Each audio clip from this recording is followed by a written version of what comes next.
Muy buenas noches, gracias por su sintonía a Debate. Soy Eduardo Arévalo y esta noche nuestros invitados tenemos el gusto de recibir a Luis Chévez, presidente de la Sociedad de Comerciantes e Industriales Salvadoreños. Don Luis, bienvenido, gracias por acompañarnos.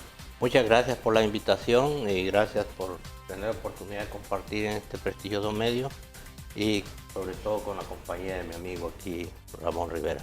Y también nos acompaña Ramón Rivera, asesor de la presidencia de dicha gremial de micro y pequeñas empresas. Bienvenido, gracias por acompañarnos. Gracias, Eduardo, muy amable, gracias por esta invitación. Y vamos a saludar a quien hace posible este primer segmento de debate, la Central de Seguros y Fianzas, líder en fianzas. Los salvadoreños somos valientes. Somos solidarios. Juntos saldremos adelante. Como siempre, ánimo y a luchar. Protejamos a los que más amamos y caminemos juntos con fe. Comprometidos con el progreso de El Salvador. La Central de Seguros y Fianzas, su centro de confianza. Muy bien. Los salvadoreños. Don Luis, ¿cómo se encuentra el sector de la micro, pequeña y mediana empresa? Pues en el marco de lo que estamos viviendo, lamentablemente ya casi 2 años de pandemia. ¿Qué tanto impactó a este sector? Bueno, con mucho gusto. Realmente el sector de micro y pequeña empresa, que es el que nosotros representamos, es, digamos, el sector que... yo no quiero decir que soy el que más ha sufrido, ¿verdad? Pero sí, realmente cuando algo impacta, el grande tiene un poquito de espacio para moverse y recursos para enfrentar emergencias. El pequeño y el micro no lo tienen. Y en ese sentido, el sector nuestro ha sido seriamente golpeado por esta pandemia, que no es culpa de nadie, es un fenómeno mundial y que los salvadoreños lo estamos enfrentando de una manera, yo diría que con sentido positivo, ¿verdad? Pero el segmento empresarial nuestro sí se ha visto reducido en los días de pandemia y de cuarentena. Un 40% de nuestros agremiados con los que tenemos información tuvieron que cerrar. Y otros disminuir personal y operar a lo más mínima escala. Eso significa que hubo empleos que se perdieron y familias que se quedaron sin su sustento, porque acordémonos que en este segmento empresarial generalmente la familia se ve involucrada, es parte de la planilla de los que trabajan ahí. Entonces cuando hay un cierre de una microempresa es una familia que se queda sin trabajar. Así que el impacto sí ha sido bien fuerte. Y como digo, se ha enfrentado con valentía y con la característica que tenemos los salvadoreños de tener sentido positivo y enfrentar esto a como venga y sacando de donde no hay para poder salir adelante. La gente ha estado muy atenta a todos los programas de ayuda que el gobierno ha anunciado y ha puesto en práctica, ¿verdad? Y ahí están tratando de resolver su situación. Muy bien. A ver, don Ramón, este 40% de empleos que se perdieron, ¿en cuánto se traduce más o menos? ¿Cuántas personas se pudieron haber visto afectadas? Y sobre todo, si ya a 2 años de la pandemia surgieron nuevos negocios o estos mismos que cerraron por el problema de la falta de fondos, reabrieron sus puertas y se recuperó ese empleo o todavía está perdido. Bueno, sería difícil realmente determinar en números de personas cuántos, pero solo para tener una idea, y esto fue un dato que salió publicado en la prensa gráfica en el tiempo de la pandemia, que era precisamente una afirmación que hizo la ministra de Turismo. Solo en el área de turismo se perdieron alrededor de 100,000 empleos.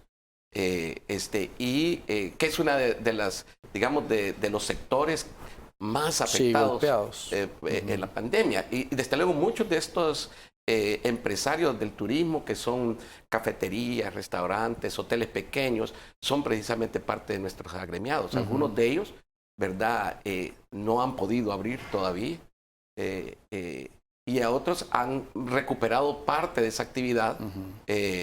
Definitivamente que hemos visto, digamos, un rebote, que era algo que se esperaba desde luego, dada la caída tan grande que tuvimos durante la pandemia, se esperaba un rebote y efectivamente ha habido un rebote, creo yo, inclusive mejor de lo que proyectaban los organismos internacionales, a tal punto que el Banco Mundial estaba proyectando un 8% de crecimiento para este año y el Fondo Monetario Internacional hace poco publicó un 9% de crecimiento para este año.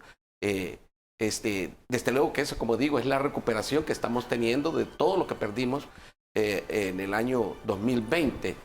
Ya para el 2021, pues estas mismas instituciones están proyectando un crecimiento menor que va a andar por más o menos el 4% al 4.5%.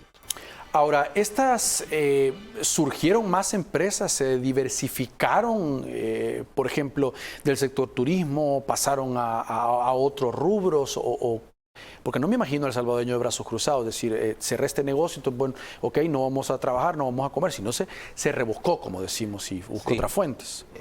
Creo que es bien importante lo que tú señalas, que ese es el sentido del salvadoreño, ¿no? O sea, que no solo se preocupa, sino que se ocupa. La gente se vio frenada en la actividad normal que tenía y buscó medios alternos. Y así es como hemos visto en el mercado ahora. Antes teníamos que importar mascarillas, ¿verdad? A un costo diferente, y hoy somos productores en grandes cantidades de eso. Es decir, la misma pandemia puso productos en el mercado, metió a la demanda del mercado productos que antes no eran de alto consumo y que hoy lo son. Mucha micro y pequeña empresa y mediana también se reconvirtió a producir no solo mascarillas, sino alcoholes, desinfectantes, todo esto que demandan las medidas de bioseguridad que el Ministerio de Salud ha puesto de forma muy apropiada para hacerlo en los recintos de trabajo y también en la familia, en los hogares. Eso abrió nuevos espacios y mucha de la gente pequeña y mediana y micro que estaba involucrada en otros temas como salas de belleza o ese tipo de cosas, cafeterías incluso, se reconvirtieron. Unos solo para ser comercializadores y otros para ser fabricantes de este tipo de cosas. Esos cruces son normales que se den en el mercado, en una economía como la nuestra. No quiere decir, en términos absolutos, de que todo el que dejó de actuar aquí pasó para acá. Sí. No es cierto, pero sí que hubo un cruce de cierto. Mucha gente está haciendo cosas hoy y produciendo cosas hoy y vendiendo cosas hoy que no vendía antes.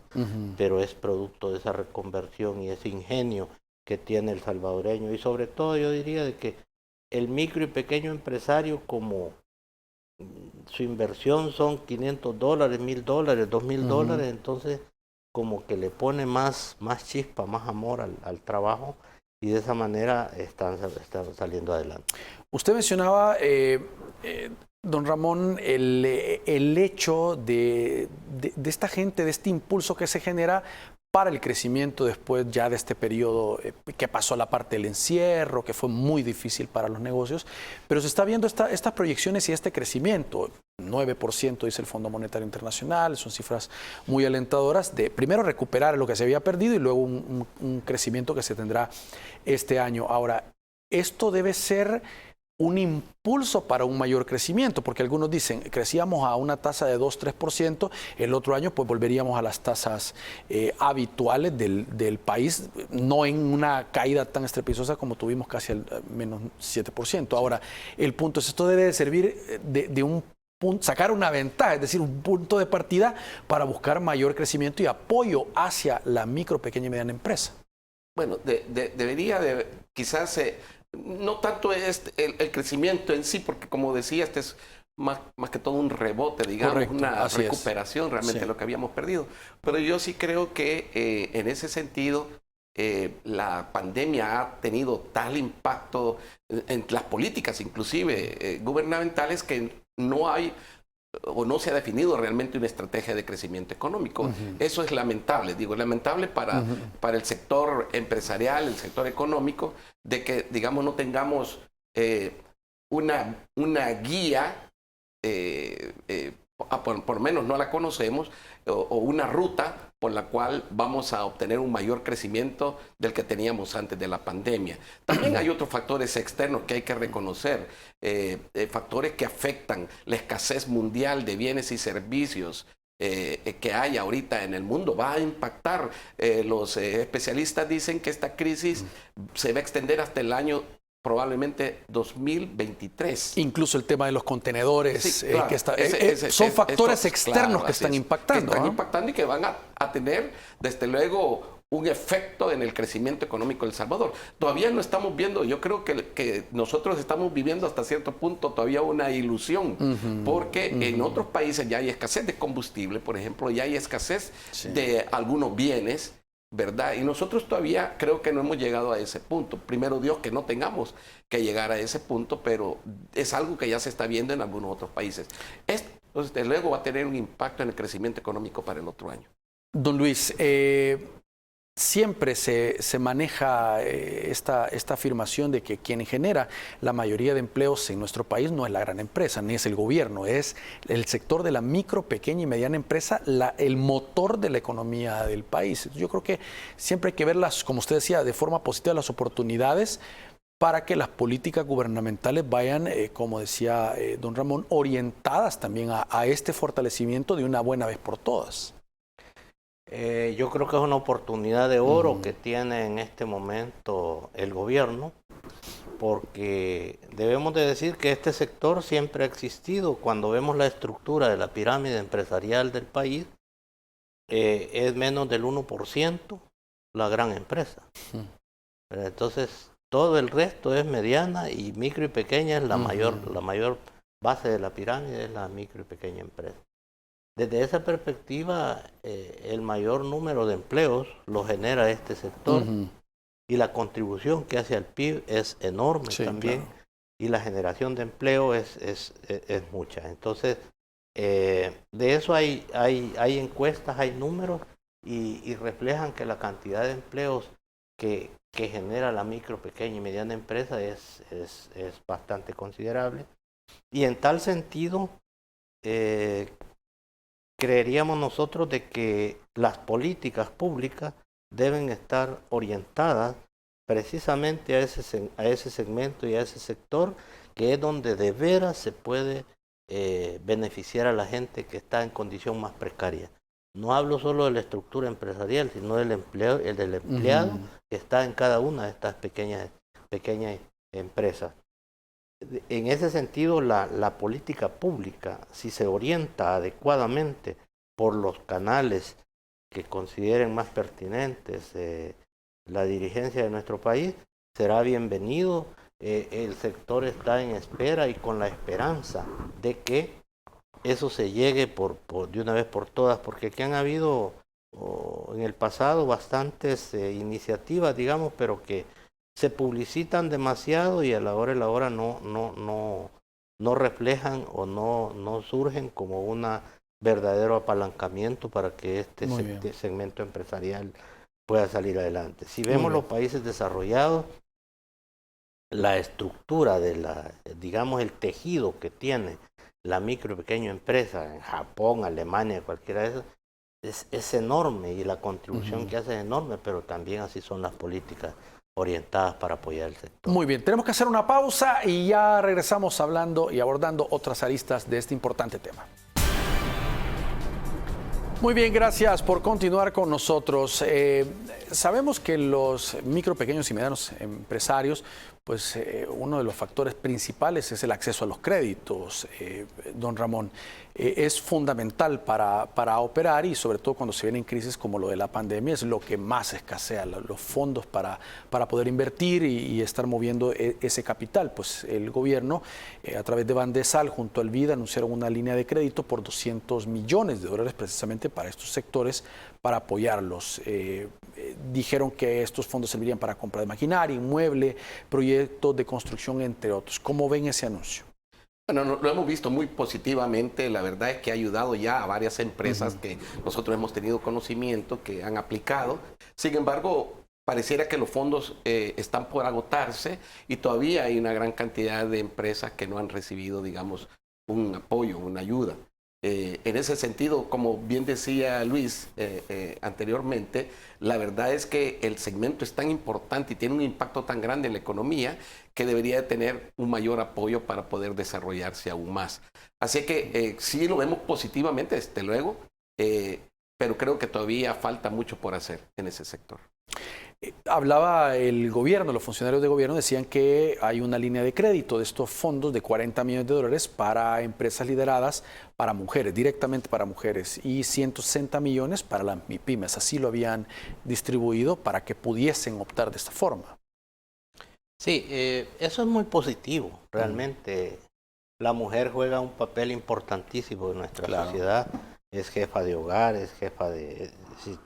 tiene un papel muy preponderante y en la actividad económica también. Entonces, el hecho de que se dirija una cantidad de millones para darle crédito a las mujeres que están al frente de unidades económicas es importantísimo. Y luego este anuncio que ha hecho el gobierno, a nosotros lo vemos bien, o sea, lo vemos que es bienvenido. Lo único que esperamos y que desde ya decimos es que los mecanismos que se diseñen para el acceso a estos créditos, pues que se revise bien lo que se ha estado haciendo para cambiar las cosas, porque ciertamente en los mecanismos anteriores han habido problemas y por eso hay gente haciendo fila todavía para los créditos, porque no ha sido tan expedito como realmente se ha dicho. Mucha burocracia. Exactamente, hay ahí mucha fila ahorita haciendo para esperar un crédito. Entonces, un nuevo anuncio con una nueva cantidad a disposición de los micro y pequeños empresarios nos parece fantástico, fabuloso, pero que se revise bien toda esta tramitología para que todo el trabajo que hace Bandesal y las otras instancias que están participando sea realmente expedito y los micro y pequeños empresarios puedan realmente lo antes posible tener el dinero para trabajar. Decía el gobierno, sería otorgado estos 200 millones de dólares a través de instituciones financieras intermedias para buscar descentralizar un plazo de vencimiento de 20 años con 3 años de gracia. ¿Es manejable estas? Sí, bueno, definitivamente que 20 años es un plazo bastante bueno, la verdad, es un plazo largo, y el hecho que también les den un periodo de gracia para poder arrancar, realmente, como lo decíamos antes, lo vemos muy positivo y realmente reconocemos este esfuerzo que el gobierno ha hecho. Pero como lo mencionábamos, y lo decía precisamente ahorita Luis, primero tiene que ser más efectivo en términos de llegar realmente al beneficiario, los procedimientos tienen que revisarse y luego, como yo decía anteriormente también, sabemos que el monto está llegando ya, según lo que por lo menos yo conocía, los fondos están ya por terminarse y todavía, como digo, hay una gran cantidad de empresarios que tienen necesidad de levantar sus empresas, de capitalizar sus empresas con el objeto de hacerlas crecer y poder seguir adelante. Y quería hacer una anotación ahí, Eduardo, que la mayoría de las micro y pequeñas empresas son lideradas por mujeres. Muy bien. Sí. A nivel nacional. A nivel nacional, sí. Si nos damos cuenta, si vamos a ver, la mayoría de micros y pequeñas empresas realmente han sido fundadas y lideradas por mujeres. ¿Tienen menos miedo a fracasar o es la misma necesidad? ¿Qué será ese factor? Tiene que ver con la cultura. Desde luego que la mujer, digamos que ha sido la cabeza del hogar en muchos casos, ¿verdad? De hogares con madres solteras o con madres abandonadas. Y esto las ha forzado, ¿verdad? Es un tema de subsistencia realmente. Sí. Entonces, vemos, como digo, con agrado que se dirija una cantidad de millones para atender este sector, pero otra vez, como digo, estamos hablando de muchas mujeres que emprenden, ponen cafeterías, ponen pupuserías, ponen ahora ventas y fabricación de productos de belleza, que estamos viendo crecer esa industria, jabones, diferentes cosas, adornos, una cantidad que generalmente, como digo, son lideradas por mujeres. Don Luis, hablábamos de oportunidades ya.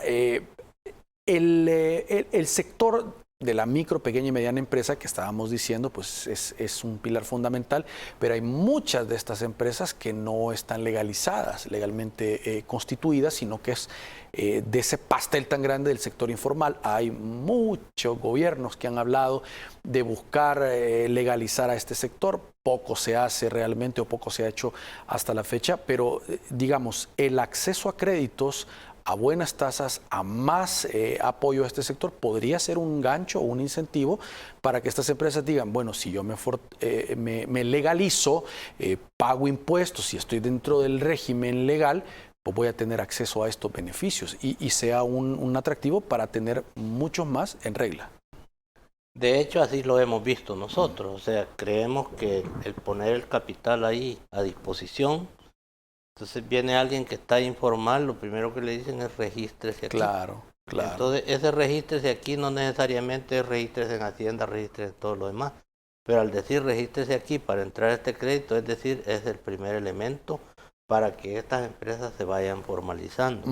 Yo creo que el país entero y las políticas públicas tienen que ayudar al respecto. Tenemos que buscar que la mayoría se formalice, Sí. porque la economía informal no nos beneficia. Esa no nos está dejando la rentabilidad pública para los programas educativos, de salud y todo lo demás. Entonces necesitamos que todo el mundo contribuya en forma equitativa y de esa manera el Estado tenga los recursos para poder hacer los servicios públicos. Este es un elemento que puede servir para eso, pero también es cierto, hay que decirlo, de que mucha de la que ya estaba formal, la pandemia la llevó a ser informal. Ese fenómeno también hay que medirlo. Estábamos formalizados, cerraron aquí porque ya no podían seguir con operaciones y se fueron a la informalidad con su carrito a vender alguna cosa a cualquier lado, a la construcción o a donde. Entonces, ha habido también salida de los formales a migración y el capital que está poniendo ha tenido una pequeña migración de lo informal a lo formal. Pero ahí hace falta trabajo todavía, una política pública que ayude a todos nos conviene, al país entero le conviene que la economía esté formalizada, ¿verdad? Porque así estamos todos contribuyendo, así estamos, porque hay que decir también que en el marco de la informalidad no hay solo pequeñitos. Hay también capitales de determinada magnitud que se mueven en la informalidad. Por lo tanto, el país requiere tener esa cobija, digamos, para todos, de que entremos a la formalidad y así podamos contribuir. Y creo que estos capitales que se ponen al servicio es un incentivo, digamos, para que el informal se formalice. Pero hay otras estrategias que están haciendo falta, que incluso desde nuestra gremial hemos estado en algunos momentos y en el pasado haciendo conversas y propuestas sobre digamos, el monotributo, ¿verdad? Sí. Que ya habíamos hablado con Ramón y otros amigos. Es decir, una forma de tributar que le permita a todo mundo, al pequeñito, a todo mundo, que con una cuota única está formalizado, porque hoy hay que pagar esto, diferentes elementos. Entonces hay que simplificar también la parte tributaria del país. Don Ramón, en su experiencia, pues usted también es empresario. ¿Cuáles son las ventajas para un empresario estar formalizado y cuál cree que debe de ser, la otra cara de la moneda? Las personas que están en el sector informal lo ven como algo, dicen, pero si apenas logro sacar y yo todavía voy a estar pagando impuestos, no me va a quedar nada. O sea, las dos caras de la moneda. Sí, claro. Desde luego que es muy difícil para la micro y el microempresario, porque la verdad es que no está midiendo también los costos de la informalidad, ¿verdad? Por ejemplo, lo que hablamos, el acceso al crédito es una de las grandes ventajas de la formalidad. Sí. Más allá de poder gozar de otras prestaciones sociales, como por ejemplo el seguro social, los fondos de retiro, etcétera, que eventualmente pues le dan seguridad al empleado, ¿no? Entonces, y al empleador también. porque queramos o no, tenemos una responsabilidad para con nuestros empleados. Entonces, digamos que la formalidad nos ayuda a cubrir esa responsabilidad que tenemos a través de las instituciones que han sido precisamente fundadas para ese fin. Y por otro lado, digamos, los informales están pagando tasas de hasta el 30% a los agiotistas por fondos que tienen que estar pagando todos los días. Bueno, yo me muevo en el centro de San Salvador, alrededor del mercado, y ahí vemos que muchos de ellos trabajan con capitales prestados de todos los días, y todos los días tienen que pagar ese porcentaje. Digamos, ese porcentaje y devolver el capital al final del día. Otros quizás tienen otros tipos de... Pero digo, a la final es un costo altísimo que no están midiendo o comparando con otros costos que podrían tener si se formalizaran. Desde luego también hay un tema aquí importante que ha afectado al país, no de ahora, sino que históricamente, y esa es la falta de transparencia, desde luego también en el manejo de los fondos públicos. Mientras más transparente sea, más confianza va a haber en el contribuyente y por lo tanto más disposición, desde luego, a pagar sus impuestos. Este es un tema que no es solamente un tema exclusivo de El Salvador, ¿verdad? En América Latina en general vivimos esta crisis de la gente que se queja de no querer pagar sus impuestos porque creen que se lo van a robar o van a ser mal invertidos. Entonces, digamos que la transparencia es un elemento también que motiva, desde luego, al contribuyente a pagar sus impuestos. Muy bien, tenemos que hacer una nueva pausa. Por favor, acompáñenos, ya volvemos. Muy bien, gracias por continuar con nosotros. Don Luis, otro de los beneficios también de estar en la formalidad es ese acceso a las capacitaciones que gremiales pueden brindar. Porque la idea no es que el micro nace micro y muera micro, sino que vaya creciendo, o sea, tenga esa aspiración de decir, ok, no solo voy obteniendo la plata, haciendo y sacando, sino de repente decir, ok, voy a pasar a una nueva etapa, voy a invertir un poco más, pero para eso hay que saber. Hay que recibir una capacitación, una inducción, ver a gente que lo ha logrado. No solo es un tema de dinero. No, precisamente lo más valioso que hay en la vida para un ser humano es el conocimiento. Claro. Y eso es lo que permite que arranque un negocio, pero también es lo que permite que progrese y se desarrolle. Así que ese punto que estás mencionando es fundamental. La capacitación, la preparación del personal, no solo del personal que hace la parte operativa y técnica, sino de la dirigencia de los empresarios, porque a veces, con todo respeto, lo hacen como una forma muy artesanal. Y cuando uno entra desde fuera a decirles ordenémonos así, hay un poquito de resistencia. Pero en la medida que se van tomando las capacitaciones, eso va mejorando y ellos ven el progreso. Las capacitaciones pueden ser accesibles para todas las empresas que están formalizadas a través de sus respectivas gremiales, porque las gremiales damos capacitaciones, asesorías, orientaciones, hacemos seminarios con personas expertas, nacionales e internacionales, pero también recordemos que INSAFOR, al estar formalizado, y una empresa que paga su planilla y está registrada en INSAFOR, puede accesar realmente su personal a una gama de cursos, ya sea en idiomas o aspectos de capacitación técnica específica y hasta certificaciones diseñadas ya. En el área de turismo hay varias.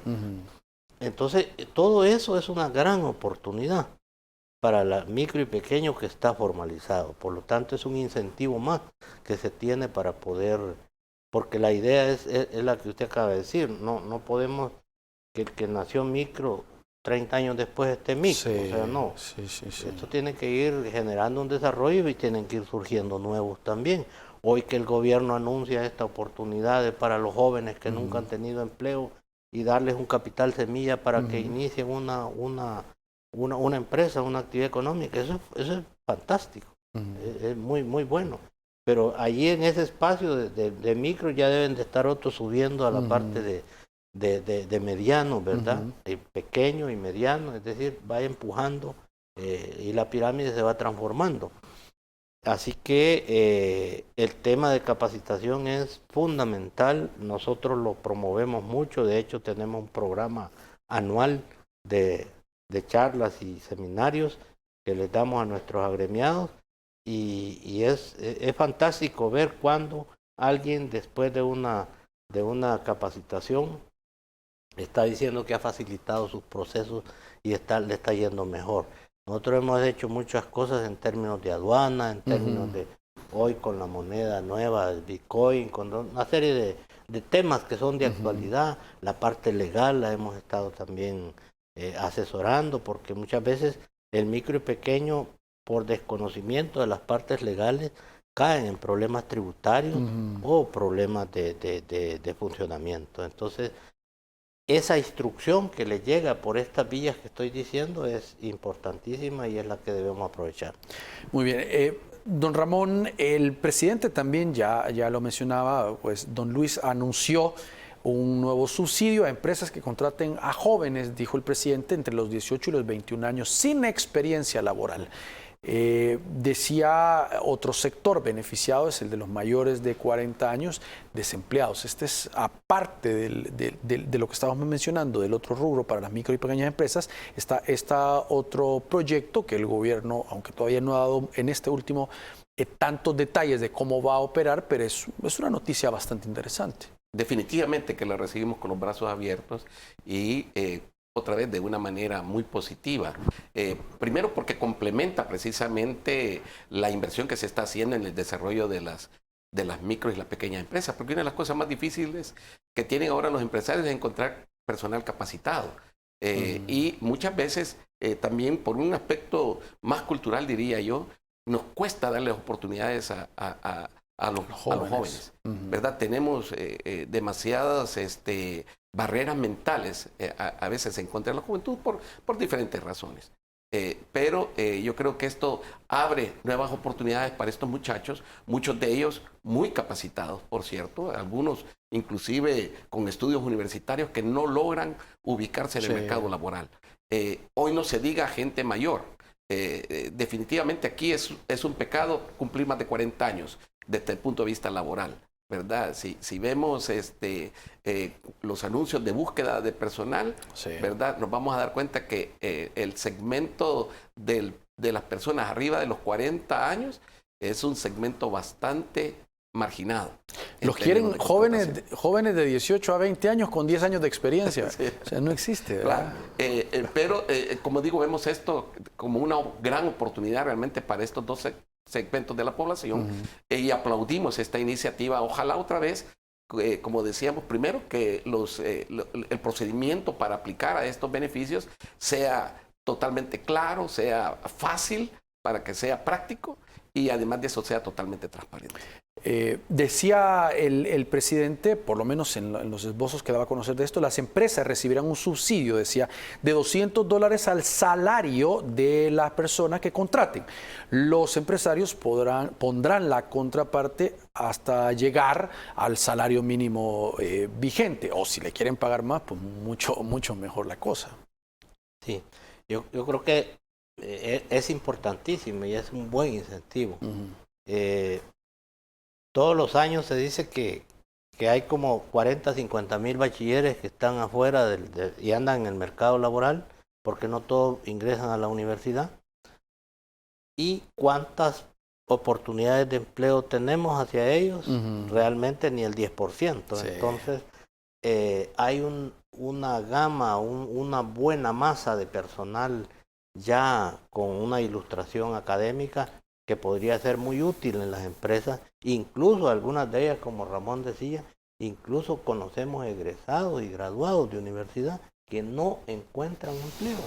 Y a nosotros nos llegan a diario solicitudes o un amigo que nos habla, mira, mi hijo ya se graduó. Es decir, de eso hay miles de casos en el país. Esta es una muy buena oportunidad porque una empresa que contrate a una persona de esta naturaleza, por lo dicho hasta hoy, habrá que conocer los mecanismos a detalle, pero va a poder pagar $160, digamos, para completar el salario, 165, 200 que fueran, pero los otros 200 los da el subsidio. Sí. Entonces ya es una ayuda para su funcionamiento y va a tener un recurso calificado. Entonces sí es una oportunidad muy buena que nosotros pensamos aprovechar al máximo. Don Ramón, usted decía y hablaba de del tiempo de estos programas o el recurso. La medida, decía el gobierno, va a durar 3 meses. Solo 3 meses, pero el empleador deberá mantener a las personas un año, un monto de inversión de 4 millones. Y retomando lo que usted decía, está un programa, luego surge este que es un complementario.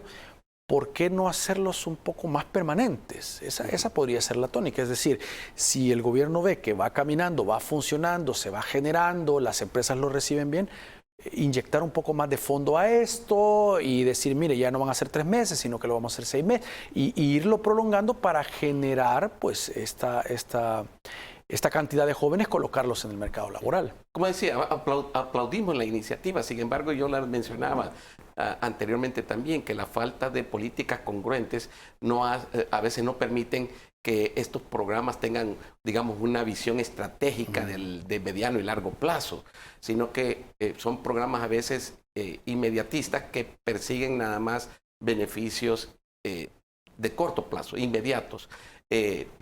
Definitivamente que no vamos a negar que esto es mejor que nada, pero quisiéramos ver precisamente programas más permanentes que, como decíamos antes, apoyen a la micro y pequeña empresa de una manera más integral.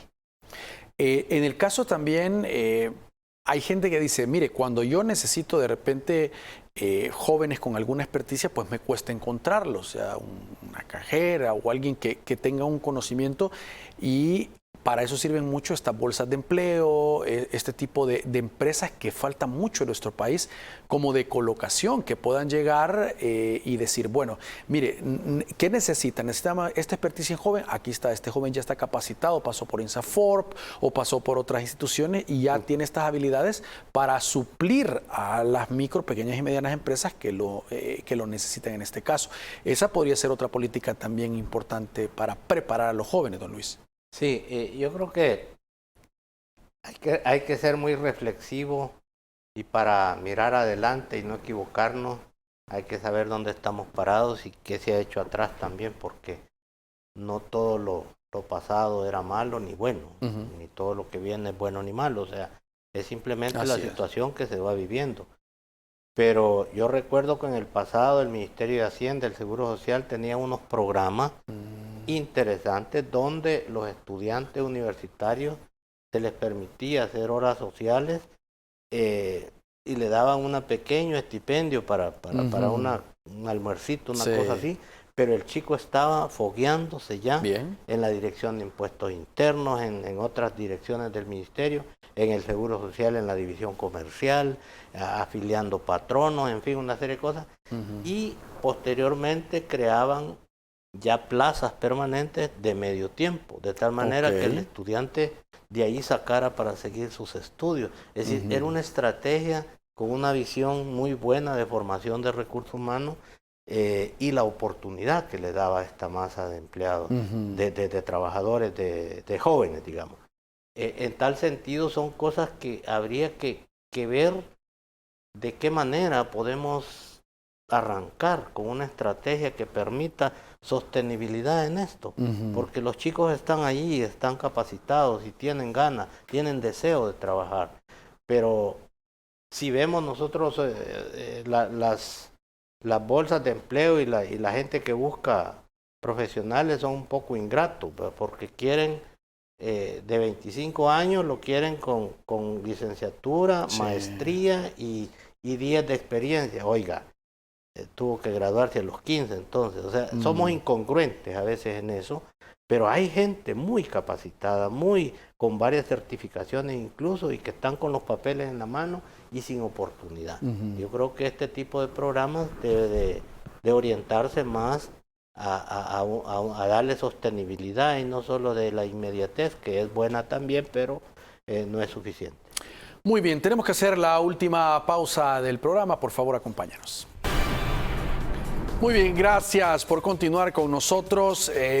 Don Ramón, hay otro tema también importante que hay que abordarlo y es el del aumento en los precios de los combustibles. Hemos visto una alza muy complicada, una tendencia ya había bajado, se había controlado o estabilizado, digamos, los precios, había tenido bajas, pero las últimas subidas son increíbles en los precios y esto no solo es que afecta al que tiene carro y que diga, bueno, yo no tengo carro, a mí no me afecta. Esto se traduce en los precios, pues obviamente, y genera a todo el sector que ustedes también representan, pues un impacto, lógicamente.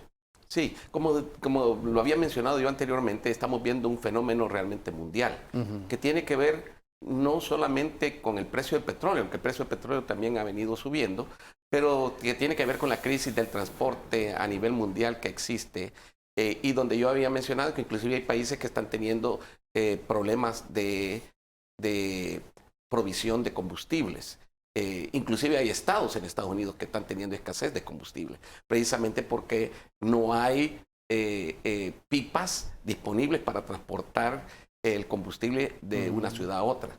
Este fenómeno, como lo mencionaba también, según los expertos, se va a mantener durante todo el 2022 y vamos a seguir viendo un incremento probablemente en materias primas, productos e insumos y desde luego en los servicios. Esto es una rueda de cabito, o sea, el transporte, y porque no estamos hablando únicamente del transporte terrestre, cuando estamos hablando del transporte marítimo, estamos hablando inclusive del transporte aéreo. O sea que todo el tema del transporte va a estar muy complicado y va a tener un impacto grande en los precios y en la inflación del próximo año, definitivamente. Es más, algunos creen que el otro año va a haber realmente una seria escasez de productos a nivel mundial.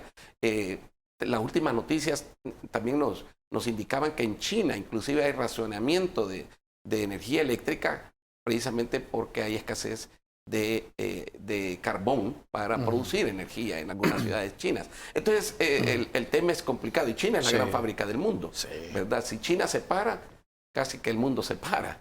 Entonces, vamos a ver este impacto, como digo, en El Salvador, que viene de la repercusión del mercado mundial. Pero ya estamos viendo casi precios del combustible casi a los niveles de $4, ¿verdad? En el especial.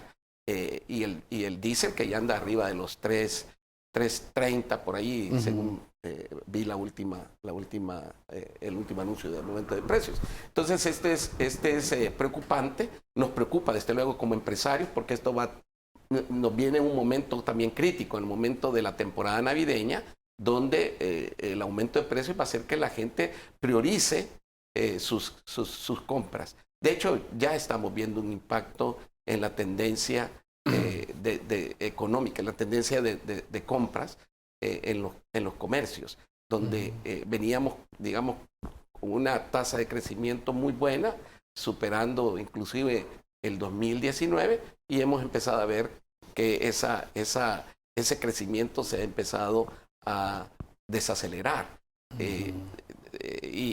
Y eso, como digo, es congruente con las proyecciones que están haciendo los expertos a nivel mundial.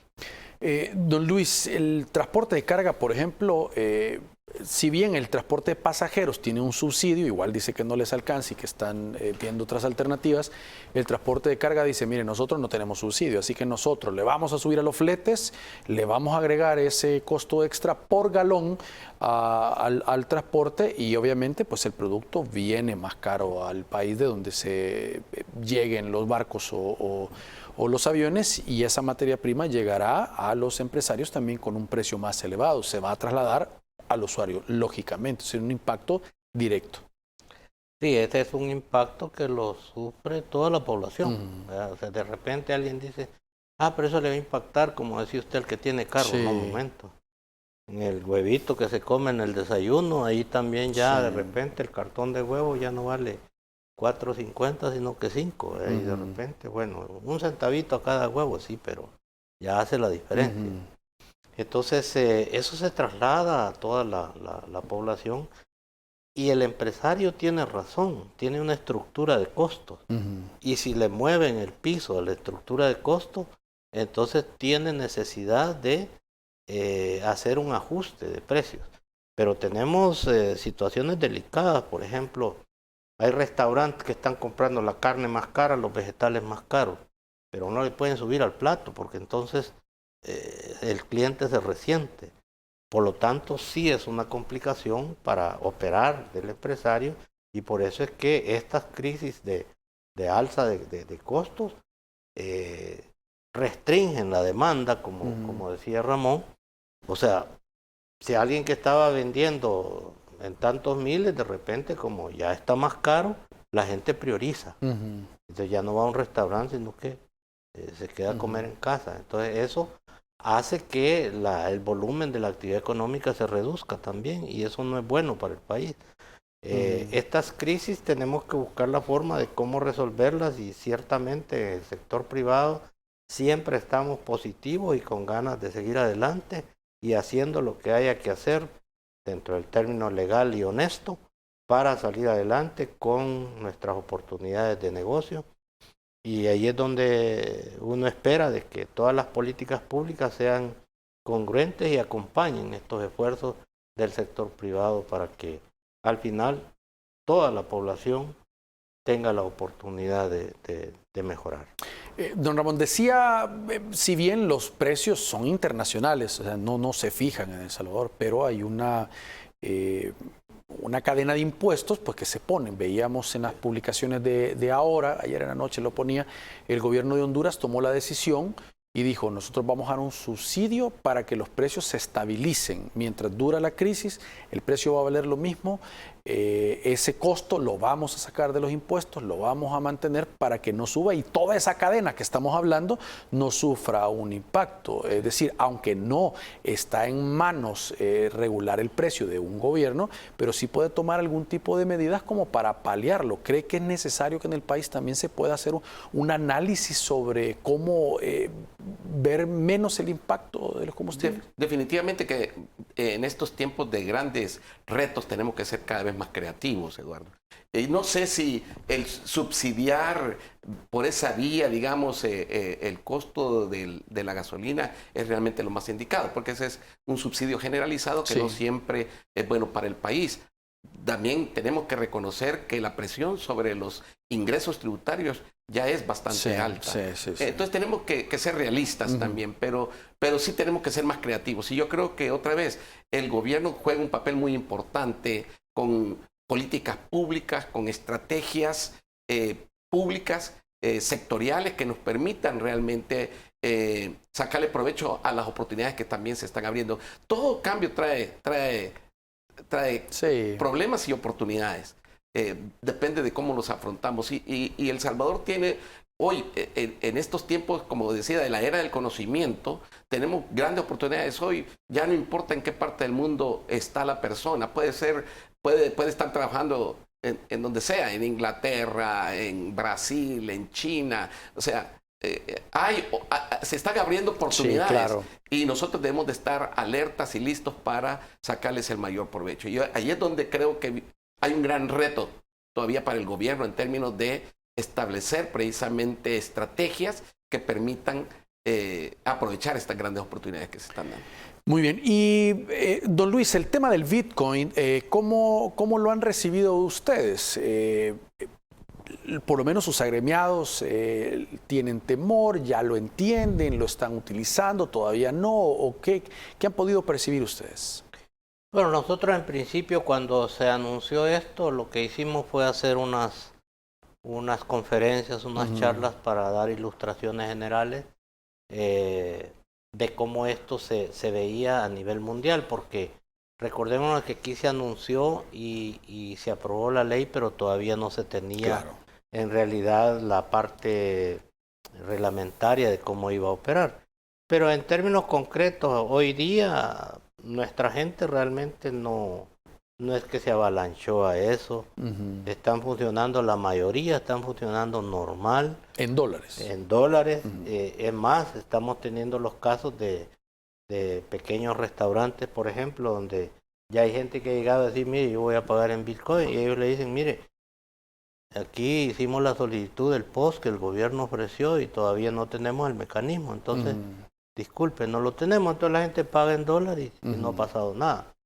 Entonces, en general, la actividad económica de nuestros micro y pequeños empresarios se está moviendo muy bien en dólares. Alguno que otro estará ya con los mecanismos, digamos, para para funcionar con el Bitcoin, pero en realidad no ha sido una cosa que ha caído así como que, digamos, como que se avalancharon a agarrarlo y a usarlo. Los que se apresuraron a entrar fue por agarrar el subsidio que el gobierno ofreció, vieron como una oportunidad de aprovechar eso y lo aprovecharon. Pero en general para sus negocios se han quedado operando en la normalidad de dólar. Y en el caso, don Ramón, del tema del aumento del salario mínimo, ¿esto tuvo un impacto en el sector que representan ustedes? Sí, definitivamente. Otra vez, para las empresas formales. Recuérdense que los requisitos eran primero que el personal que calificaba tenía que estar inscrito en el Seguro Social por lo menos un mes antes. Ya esto, especialmente a las micro y a las pequeñas empresas, ya era excluirlas, porque muchas de ellas definitivamente no tienen a su personal inscrito en el Seguro Social. Y no hubo una alternativa para estas empresas, lamentablemente, pero sí a los que estaban formales y hicieron uso de esta prestación, digamos, del gobierno, les ha sido muy favorable, definitivamente, hay que reconocer eso, ¿verdad? Pero otra vez, estamos excluyendo a una masa importante y grande que tiene un impacto económico en el país, que no ha sido beneficiado definitivamente con este subsidio. Hay una apuesta también, don Luis, al sector turismo, que ustedes decían también que representaba un sector importante de ustedes, ¿verdad? Sí, yo creo que es muy bueno, porque en el pasado el turismo ha estado como ahí pasando como un sector que está, pero el gobierno tiene un buen plan de turismo, muy buen plan. Y creemos que eso puede dar la oportunidad de dinamizar la economía, ¿verdad? Porque si hay un sector que da lo que le llaman los economistas el derrame, es este. Porque un evento internacional, por ejemplo, una convención, genera transportistas, hoteles, bueno, de todo. Entonces, este sector es importantísimo y creo que ponerle una apuesta muy seria al tema es fundamental y creo que esforzarnos por hacer las cosas bien a manera de que el turista, no necesariamente hay que poner la meta en millones de turistas que llegan al país, sino que los que llegan se queden más tiempo. Muy bien. Porque de esa manera se genera más empleo. Gracias por acompañarnos esta noche. Gracias, muy amable Eduardo, gracias al canal por la oportunidad que nos da. Como gremial de micro y pequeños empresarios estamos altamente agradecidos. Muy bien. También, don Ramón, gracias por acompañarnos esta noche. Muchas gracias, Eduardo. Ha sido un placer. Gracias. Y un privilegio estar con ustedes esta noche. Para nosotros también. Gracias a ustedes por su sintonía. Disfruten su fin de semana y, por supuesto, su cita el próximo lunes.